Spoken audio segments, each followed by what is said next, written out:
Welcome back to the channel and to another WNBA video. We got a 3-game slate to dive into for Wednesday, September 11th. So we're going to break down and analyze each of those games. We're going to talk about which way that I'm leaning as far as the points and the spread. And I'm also going to talk about any player props that I found for those games that I like. And then any picks that I put in officially myself, I am going to list right down below in that pinned comment. So make sure you check back in. That way you can see if you'd like to ride along with me. And before we dive into these games, let's go over what we took yesterday and how that went down. Now, we're only going to be able to fully recap 2 of these picks. 2 of the other picks out of the 4 that I have, they are still live currently. We have Alicia Gray over 2.5 assists. Now, this one does not cash for us, but then we took the Liberty team total over 89.5, and this one does hit. So 1-1 to start the night. Like I said, we have 2 more picks that are live. They're looking good right now, man. So let's hope for the best here. We have Odyssey Sims under 11.5 points. And then we also, in that same game, took the Sun and the Sparks full game under 158.5. So hopefully we can finish this out, man, for a 3-1 night. And like I said, man, we'll recap that in the next video.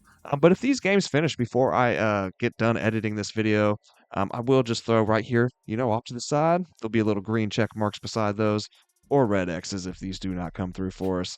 But if not, if the game is still live while I'm finishing up editing this, I'll just put a little question mark there. And that we'll check back in on this in the next video, along with recapping the picks for this video as well. So let's not waste any more time. Let's dive into these games, guys. But before we do, make sure you smash that like button down below and hit subscribe if you have not already. Now let's get into it. We got the Las Vegas Aces taking on the Indiana Fever. Now the Aces are laying 3.5 in this one. We're going to over-under sitting at 178. The Aces lost to the Liberty by 4 on Sunday, with Asia Wilson missing her first game since 2019, half a decade. Look, they have no one listed on the injury report for this one, and I'm seeing nothing on Asia, right, other than they're taking it slow and they're being cautious. So I'm really not sure, whether we should expect to see her out there or not. If there's nothing on the injury report, so you got to expect to see her in some extent, I would think. But for how long and to what extent?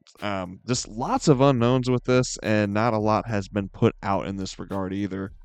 It was kind of last minute that we even found out about this injury. It's like she showed up to the game in a boot. A little strange, man. The Aces were starting to play really solid too, as well. They were winners of 5 of their last 6 heading into that loss on Saturday. After a 9-game stretch where they didn't cover once, they have now covered in their last 5 in a row. But the Fever, man, they have been red hot themselves, winners of 8 of their last 10. But opposite of Vegas, after covering in 7 of 8, they have since failed to cover in 3 straight. But as home dogs this year, however, Indiana is 6-3 to the number. The Fever, in their last 5, they have averaged a league-high 97 points per game. That's a solid 9 points higher than the second-ranked Wings. They are shooting at the highest field goal percentage overall from deep, and they're getting out in transition for the second most fast break points. They're also just shooting the highest percentage overall from the field, not just from deep, just period. So with that said, though, it's got to be noted that in their last 5, the Aces have looked better defensively. They're giving up the least amount of points per game, on the second lowest shooting percentage from the field, and the lowest from 3. But this wasn't against offenses we've come to expect over the course of the year to light it up necessarily, though. The Dream, the Sky, and the Sun. They haven't scared too many on the offensive end of the court, right? Then the Mercury, they've been struggling since the return from the break on that end. And then the 5th team in that little time span there was the Liberty. And, obviously the Liberty are, they're the shit, right? They are a scary unit on offense. But here lately, they have just kind of been coasting and just kind of on and off, man, turning it on and off, you know what I mean, since the return. So, I don't know how much stock we put in to this recent surge for this Vegas defense. But anybody watching these videos knows that Vegas has scorned me a few times this year, so maybe I'm just feeling a little towards them, you know what I mean? But I don't know, man. I'm not sure that I can trust that defense just yet. The Fever, they're giving up the lowest shooting percentage overall from the field, but the 3rd highest percentage from deep and the 2nd highest as far as points per game. They're giving up almost 92 points per game, just under that at 91.8.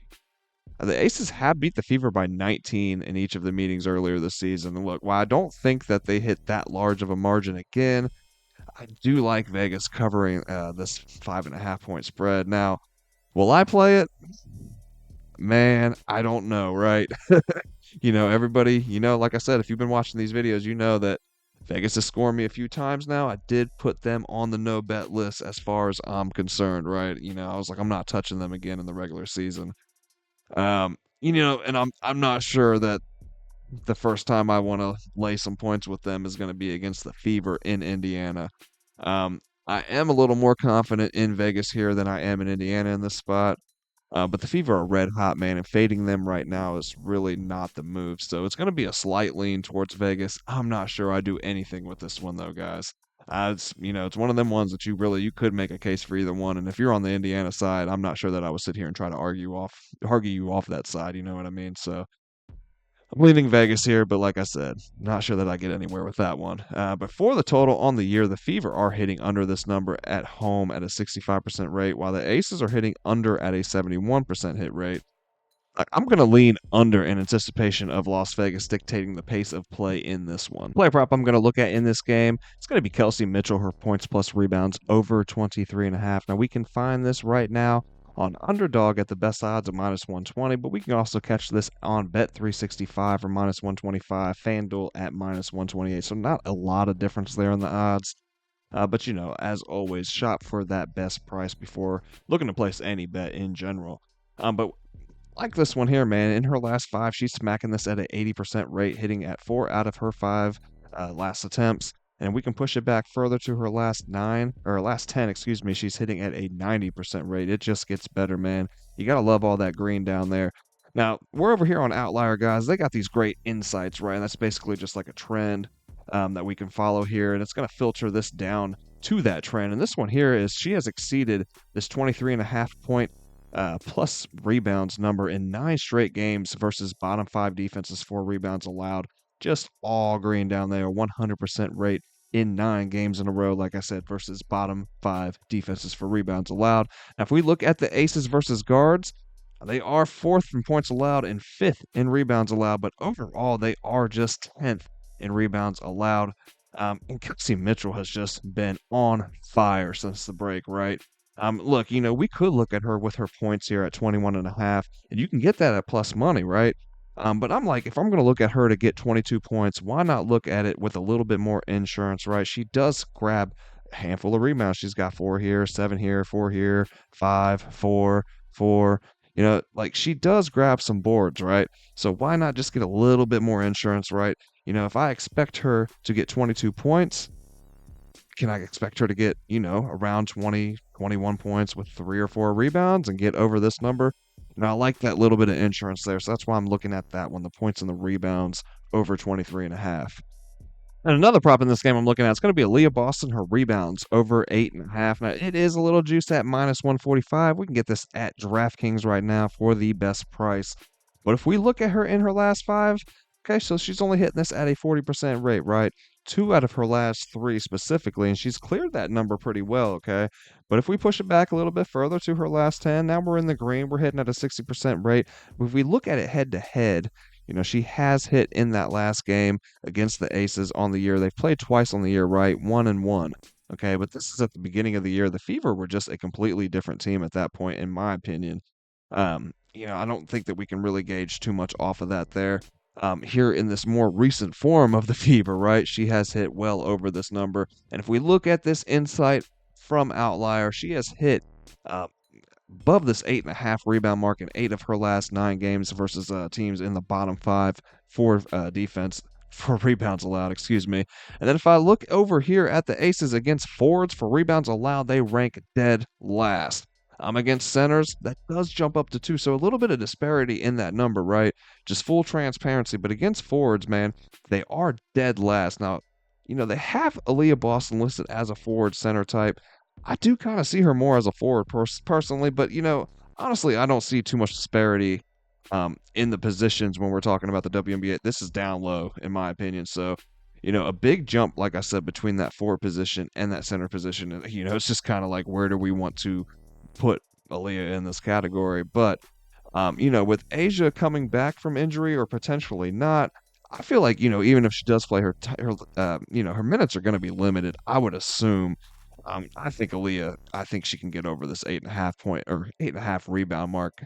Um, against a limited Las Vegas front court. And just overall, it's not like Vegas is doing too hot on the glass. Like I said, when we start looking into this more, it's like, okay, so against guards, okay, we're a little middle of the pack. Against forwards, we're dead last. Overall, we're sitting at 10th. That's third to last. Against centers, that's where it's sitting at second, right? But typically Asia Wilson's down there. She's snagging up a lot of those boards.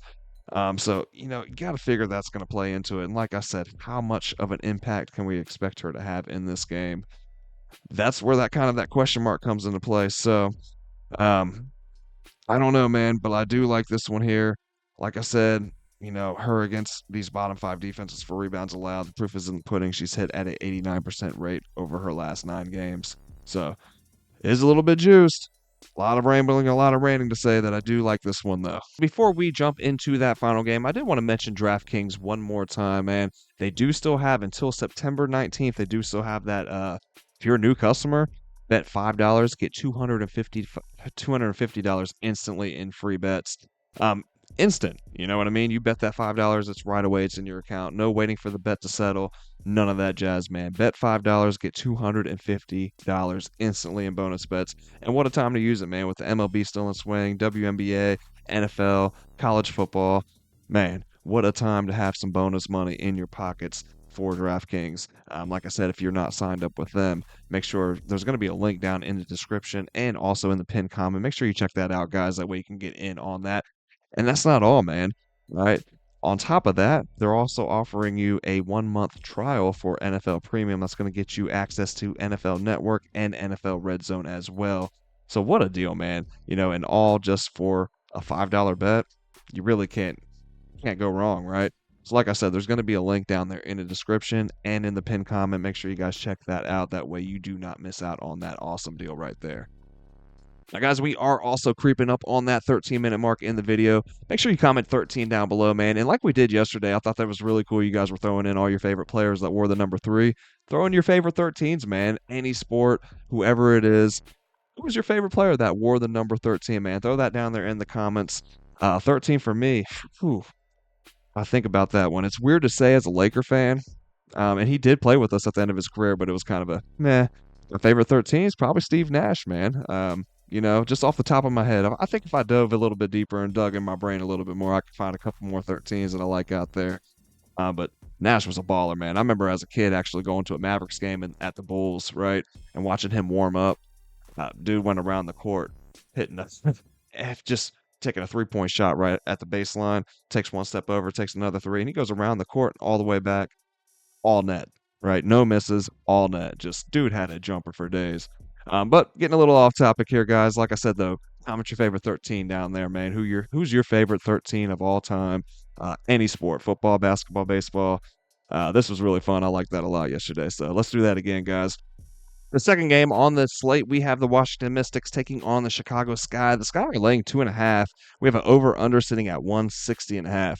Washington, they're going to be without Shakira Austin again in this one. She's got a sprained left ankle, while the Sky are adjusting to life without Angel Reese, and they are down Diamond DeShields now as well, as she's out with a right ankle. So the Mystics, man, they've won 5 of their last 7, covering of 7 of their last 8, while the Sky have won 2 in a row, but just 3 of their last 10. Chicago is fighting for their playoff lives, 1 game ahead of Atlanta for the 8th and final spot, 2 games ahead of, you guessed it, the Washington Mystics. On the year, these are 2 of the lower scoring teams, the Sky with the 3rd fewest, Washington with the 4th fewest points per game. Neither team is shooting the ball well either. The Mystics are 8th in shooting percentage, while the Sky sit 3rd to last. For all the critics out there on her game, look, we're going to get to see first and foremost how much Angel Reese means to this team, especially on the glass.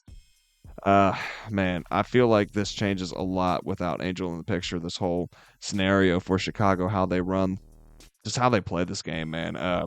They've gotten by with like a mediocre offense for the most part this year, because of the ability to grab offensive boards and because of all the second chance opportunities that they get because of that.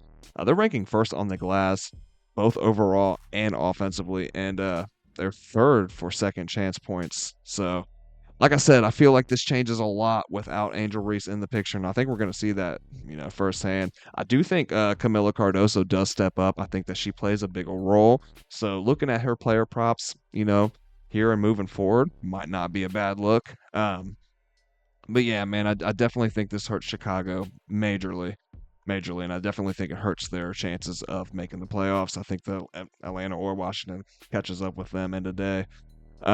Which is sad, man. I think Angel had a great season. I was really, really enjoying watching her on the Chicago Sky.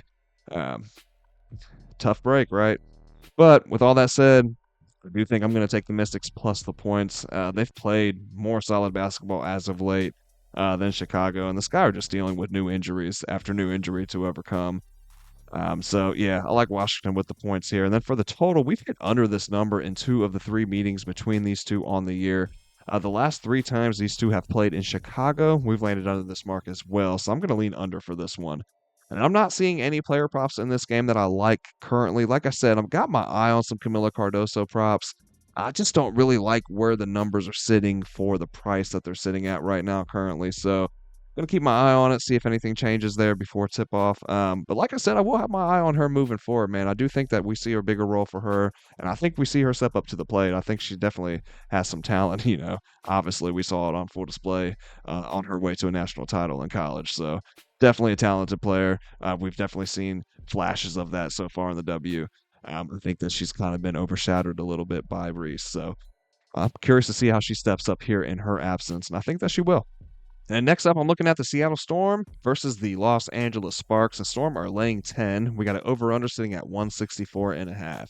The Storm, they'll have a one-day rest advantage here on the road. Sparks will be on a back-to-back, also playing their last 2 straight against the Sun. Neither team has played well since the return from the break. Seattle is scoring the 4th fewest points per game in their last 5. Sparks, the 2nd fewest. The Storm are just 7th in field goal percentage and last for 3-point shooting percentage, while the Sparks are 4th to last from deep and 3rd to last overall. So, like I said, just poor offensive display from both of these two. Look, the Storm have won both contests between these two on the year, but the Sparks kept that second game in LA close. They covering a 9-point spread. They lost by just 6. Seattle has been given no double-digit spreads as road favorites on the year so far. This one will be the first. They are 4-8 to the number on the road in their last 12 away games as well. The Sparks, man, they sit at 11-4 to the number as double-digit dogs. So I'll take LA with the points in this one. It's a lot of points to lay with a Seattle team that really has not shown me anything consistently since that All-Star break, since the Olympic break. I guess it was an All-Star break at the beginning, right? Look, for the total, too, I don't feel too strongly either way on this one. Both offenses are struggling mightily, so, you would think under, right? But the trend suggests an over, right? Head to head, we've gone over this number in both meetings so far between these two on the year. And considerably over.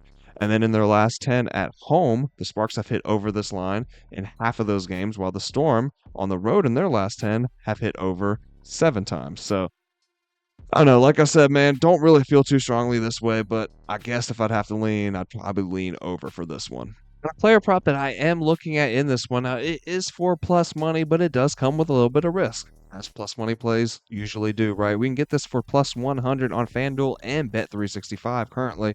It's Ezi Magbegor of Seattle, her points and rebounds over 17.5. Now, if we look at this in her last 5 games, only 2 out of 5, right? If we look at it in her last 10, still not looking the best, man. A lot of red down there, right? So why are we looking at this one here? Well, it's that head-to-head matchup against the Sparks. She's actually hitting at a 67% rate. 4 out of her last 6 times she's hit the over this mark against this Sparks team, right? And if we look over here, the Sparks against points and rebounds, their defense for points allowed, rebounds allowed against centers, they rank dead last in both categories. So I think Ezi has a big game here, man. She is a baller. I think she can clear this over 17.5. I feel like if we're plus money, man, against the Sparks team, I do think it's worth a little bit of a flyer here, maybe a little sprinkle. So, guys, that's going to do it here for another episode. I hope you guys enjoyed the content. Hope you found it helpful and useful. And if you did, please do not forget to smash that like button right down below there. And then subscribe right beside there if you have not already. That way you don't miss out on any of the content that we are dropping here daily at the Guy Boston Sports Channel. Got plenty of WNBA action coming for you still. MLB still in full swing. Bunch of NFL content, and it's all for you guys. So make sure you smash that like button and hit that subscribe button and ring that little bell. That way you get notified every single time we're dropping videos. So best of luck, guys. Hope we have a great day today. Let's cash. Hopefully we cash on these games here. About to check as I start to edit. I think that the video or the games are wrapping up, man, as I'm finishing up this video. So hopefully we got 3 check marks out on that board and we finish 3-1, and hopefully we cash out tonight. Let's keep that good energy rolling, guys. Best of luck. See you guys on the next video.